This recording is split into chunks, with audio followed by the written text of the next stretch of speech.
We are delighted to be joined by Speaker of the House, Newt Gingrich. He, of course, this House lit up when he took the stage the other night. Newt, thanks for being here. Glad to be with you, as always. I want to start with those who, in conscience, say they cannot support Donald Trump. You would say what at this point to them? Fine. If you and your conscience can live with Hillary Clinton moving the Supreme Court to a radical left, destroying religious liberty, taking away the Second Amendment, having a terrible foreign policy, and continuing to cripple the economy, then your conscience must be all right. But don't tell me in the real world that your conscience is divinely better than reality.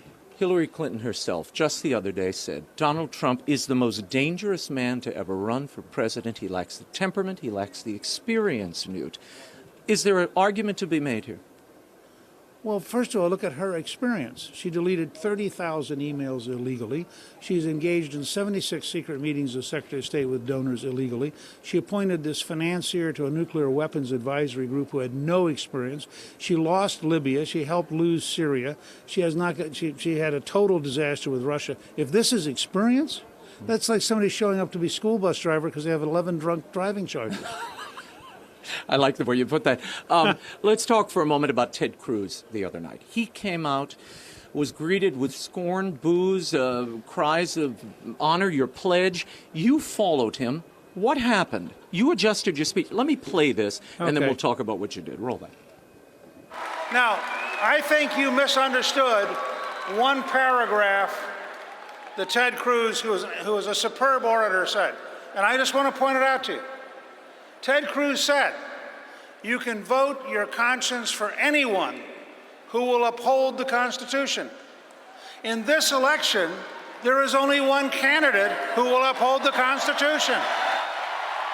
You suggest there that this was a backdoor endorsement. Is it really, Newt? No, but the way he worded it, if he meant his words, you should vote your conscience as long as you vote for somebody who supports the Constitution. Well, the choice between Trump and Pence and Hillary and whoever, the only choice you could possibly make if you care about the Constitution is for Trump and Pence. I was just trying to point out, even by his own words, you would have to end up endorsing Trump and Pence. I spoke to some of Ted Cruz's supporters, his advisors, some of the delegates on the floor who were still supporting him as of today.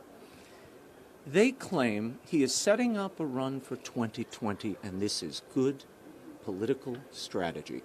If there's any strategist better in the Republican Party, I've never seen him other than yourself.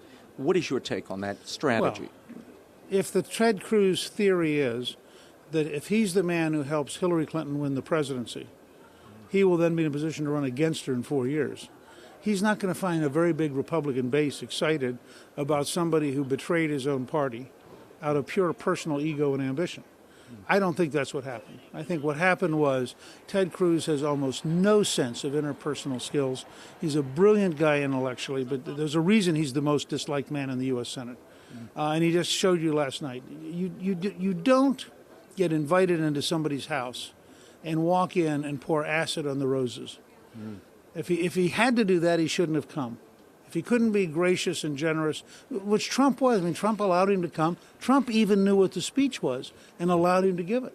Now, some are saying the Melania plagiarism kerfluffle, what we saw with Ted Cruz the other night, that these are signs that the Trump campaign wasn't in control of their own convention. No, I think these are signs that the elite media is so desperate that they are picking anything they can to exaggerate. For example, Mike Pence had a great introductory speech. Yeah. The nation saw a potential vice president who fits virtually every conservative value in his own life, in his job as governor, in his role in the Congress. But, of course, the media didn't want to cover that. But isn't that an example of letting Ted Cruz in prime time? That totally overshadowed Pence. It stole so many of the headlines from him. But I think there's also a choice here of why the media suddenly decides that Ted Cruz matters. The media took 50 words out of Melania's speech, okay? You have a vice president of the United States, Joe Biden, who had to drop out of the presidential race in '88 because he stole entire speeches from Neil Kinnock, the labor leader. You have a president, Barack Obama, who stole large chunks of a speech from the governor of Massachusetts. Somehow in the media, they're good liberals. You have to understand it's all right. But they had an excuse. And by the way, I think it just built Melania bigger because more people know her name, more people are aware of her. She's stunningly attractive. She's very smart. I tell reporters, how many languages can you debate in? She can talk in 5 languages. Okay. I want to talk for a moment about Paul Ryan, your successor as Speaker of the House, down the row a bit. He got on this floor and made an argument for his Better Way plan. Now, this is something Paul Ryan has been advocating for a good long time. It has shades of the contract with America in it. However, he differs, and that agenda differs, in marked ways in trade, in immigration, from Donald Trump. Is there something a little off about pushing a separate agenda from the one that your nominee is heralding and that the people are rallying behind him for? Look, I think what you have here is the tension of a party in transition. You have people who grew up, and this is certainly me. I mean, I was the whip who helped get votes for NAFTA. I got more votes for NAFTA than Clinton and Gore combined. I remember. But I will tell you that looking back 20 years later, I am for Trump's rethinking of our trade policy because we're getting ripped off. I mean, the Chinese last year, according to the National Director of Intelligence, stole $360 billion in U.S. intellectual property. Well, that's not free trade, that's theft. So I think that there are times you rethink things. Paul represents in many ways a very serious, very sophisticated effort to create a more positive Republican Party. I thought it was a big deal that last night he came out there and he introduced Mike Pence. I thought that alone justified picking Pence for vice president. They're going to end up being a team. My hope is that by September we will find 7 to 9 things that Ryan and Mitch McConnell and Trump can agree on. There could be a contract this fall to show you that we're going to argue about lots of stuff, but there's also a lot of stuff we can get done. Final analysis of this week here in Cleveland. Did it draw this party together? Are they unified behind Donald Trump? Well, it certainly created an enormous amount of energy in the country. The ratings have been sky high. I suspect when Trump speaks tonight that the ratings will be through the roof.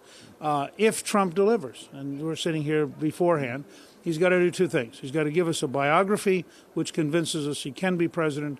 He's got to give us a vision which convinces us he should be president.